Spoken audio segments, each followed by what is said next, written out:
the J.R. Joker Show. Howdy. Be honest. Is this dental floss pick make me look fat? Come on. I don't know. What do you think? Well, let me know. Well, so many people have been writing in and such great comments as like, what the hell do you think you're doing? You stink. Don't make another video. Hey, just part of the wonderful world of entertainment. You're not entertained by it? Sorry. Go back to watching reruns of Seinfeld. That smart alecky, smug, smarmy Seinfeld. A lot of people do ask me though, like, Jeff, how'd you get to look that way? Good heavens.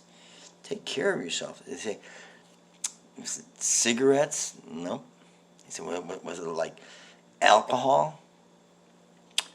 Nope. Hard drugs? All three? Nope. Burn the candles at both ends? Nope. I got to look this way because of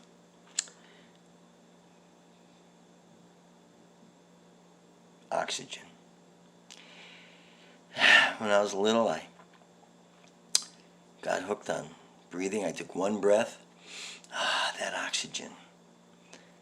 And then you take enough breaths. This is how you end up looking. You know, it starts with oxygen, and then you got like, you mix hydrogen, let that stuff just wash over you. Little traces of nitrogen. Before you know it, the whole darn periodic table is sneaking into your life. I'm going to cough now. Oh, and I let some more oxygen in after I cough. So be warned, once you start breathing enough breaths, and this is what happens. So I've sought refuge in entertainment. People have been seeking refuge in entertainment for a long time. Cavemen must have had some kind of entertainment. It's pretty low tech. They basically stared into a fire, Ooh. And then someone noticed, fire makes shadow on wall. And they did the first shows, Maybe some guy who thought of this, this is a saber-toothed tiger.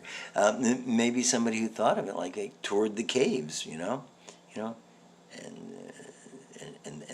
he had groupies, perhaps, and they just wanted to see him making animals and things like that, the shadows, and then eventually, plain ordinary red fire wasn't enough.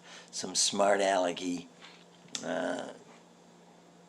teen caveman discovered that green wood that wasn't completely dry, throw that in the fire and you get blue flames.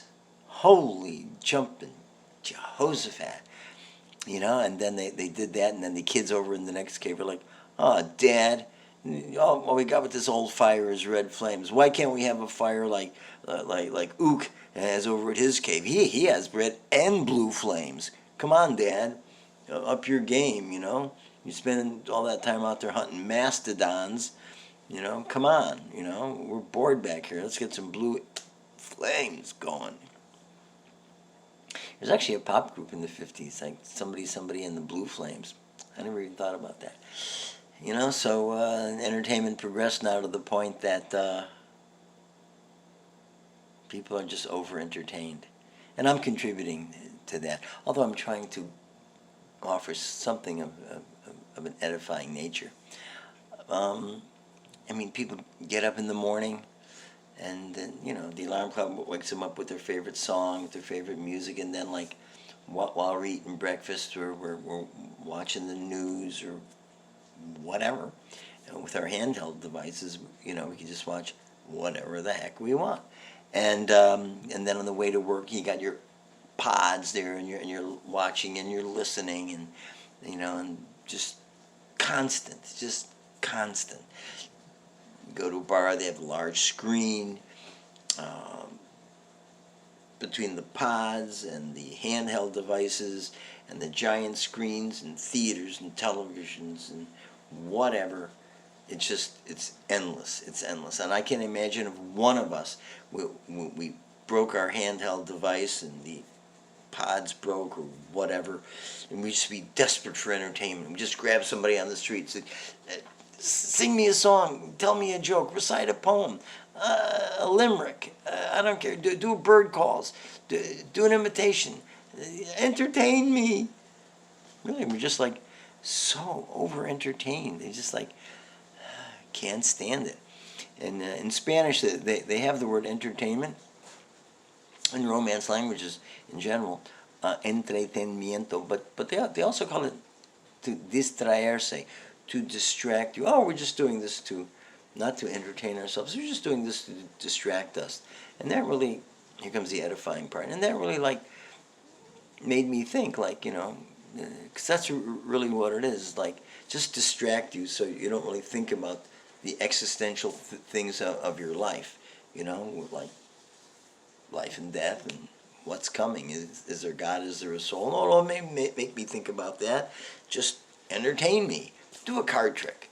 Pick a card, any card, okay? And if all else fails, you could do a saber-toothed tiger shadow somewhere with a flashlight or whatever. Okay, so after you've had enough oxygen and you look like this, I think I've mentioned this before, the doctor tells you, bye-bye bagels and hola oatmeal. And so I've been obliged, coerced, forced into, and threatened to eat oatmeal. And I recited my ode on oatmeal last week. And I would like to add a musical piece. That was the overture. And I thought of a piece of music, a very romantic piece of music, that's a good backing for a song I've written to express my deep passion of how I feel about oatmeal. And it's kind of a tricky piece, but even if I make a mistake, I'll just keep going, This isn't exactly, I'm not like opening for Paul McCartney or anything like that. So the song I picked is my banjo. There's the fifth string, the 5-string banjo. And I have to tell you that it's a real mistake how I got this. And I better tell you quick, and I better play this quick because there might be an intervention soon, stop me from playing. I wanted to play the tuba. My tuba impression, and I went into a music store and I said, I'll have one tuba, please. And they brought this out. I don't know, I'm not a professional musician, and they said, okay, that'll be so much, and I brought my money, and I plopped my money down, and I got it home, and it was like, I couldn't get a sound out of it, and I went back and I said, is this a tuba? And they said, what are you, a professional musician? We're professional musicians. This is a professional music store. You wanted a tuba? We gave you a tuba. Right off the rack, never been played before, And I said, I saw some pictures. Is this a banjo? And they said, well, some people call it a tuba, some people call it a banjo, What's in a name? I kind of liked his attitude. So I've learned how to play it. So again, if I play it and call it a tuba, it's just I'm just forgetting. That's all. So you might recognize it. It's "Love Is Blue," which is a hit back in the '60s. On pop radio for a long time, there would be pieces of music with no lyrics, just a song without lyrics, and quite a few things. theme from a summer place. The movie themes, it was big. Electric guitar things. So when the electric guitar was kind of like new, on the horizon, there'd be like some really down, down, down, really twangy, echoey, reverby guitar things, just solos, Apache, and the theme from the Magnificent Seven, and I think even Bonanza, lots of guitar stuff. And but whole bands and orchestras and stuff, they would have hits. When was the last time that happened? No, I mean, ever since they introduced progressive rock or whatever, which was just a way of saying no musical solos, just singing. And God forbid if there should be like 5 seconds without singing. And, because in the 60s, there'd be a song and there'd be a guitar solo in the middle. 90% of the time. And sometimes maybe a little harmonica, sometimes a little, organ, whatever. But no more. I think the last time I heard a break for an instrument was like 20 years ago. John Popper playing the harmonica for Blues Travelers. Now, I think it's just because learning how to play an instrument competently is just too much of a challenge for that last generation. What was the last generation called? Xers, Generation X, and now there's Z. Okay, well, anyway, that's distracted myself. Okay, so anyway, I want to use the song "Love Is Blue" and mistakes and all, warts and all, and I hope you like the lyrics, which is going to express my deep feeling about oatmeal.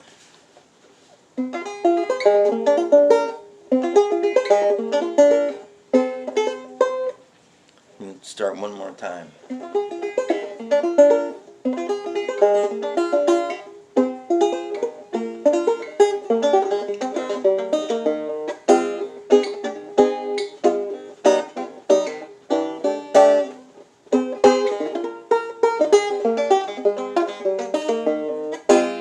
This is the intro.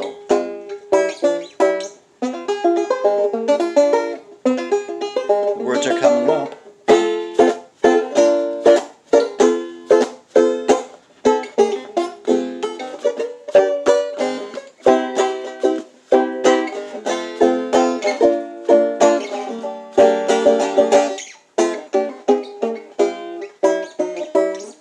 Here comes the words. I really hate oatmeal.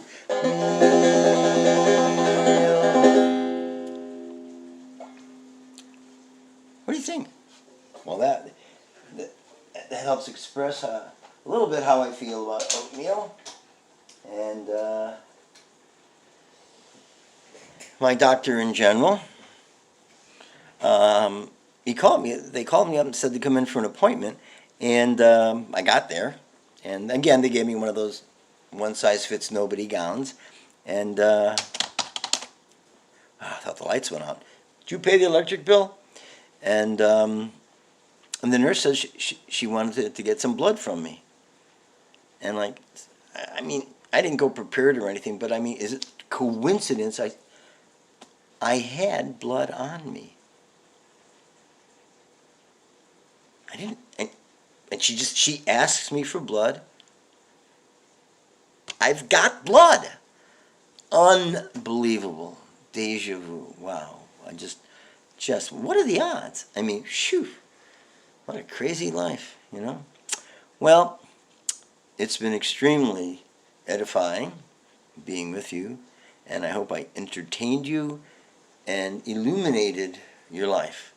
So I'll see you next time on Life's, well, what's the name of the show? Oh yeah, the J.R. Joker Show.